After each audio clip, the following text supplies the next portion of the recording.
man had godlike powers, but his girlfriend still dumped him. So he used his powers in every way possible to win her back. When she went out for a run, every tree along the path had "I'm sorry" carved into it. When she bought coffee, every screen in the shop flashed "Forgive him." Even the birds in the sky were carrying his message. But none of it worked. Turns out he had granted everyone's wishes before. Everyone won the lottery. But since everyone won, each person only got a few cents. Chaos broke out.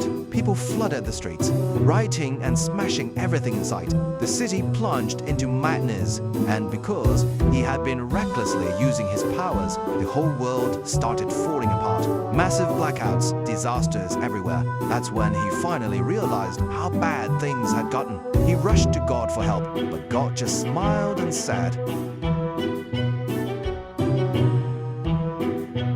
The man thought about it for a long time. The next day, he shut down the wish-granting app and decided to actually help people with his own hands. He saw a broken-down car on the street, so he went over and helped push it. He found a co-worker he had bad blood with and shook hands to make peace. Little by little, things started getting better, except for one thing. His girlfriend still hadn't come back.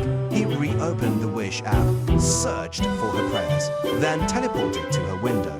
But what he saw broke his heart. She was sitting there crying, praying for God to help her forget him. Hearing that, he was devastated. He walked out into the middle of the street and dropped to his knees. At that moment, he didn't want to be God anymore. He begged God to take his powers away. Suddenly, a bright light shone down. For a second, he thought it was a miracle, but it was actually a truck speeding straight at him. When he woke up again, he was in heaven. God said he could grant him one last wish, but instead of asking to come back to life, he wished for his girlfriend to find someone who would truly love her. God smiled and agreed, then gave him a hard push. The next thing he knew, he was alive again, lying in a hospital bed, covered in injuries, and right beside him, his girlfriend threw her arms around him, sobbing.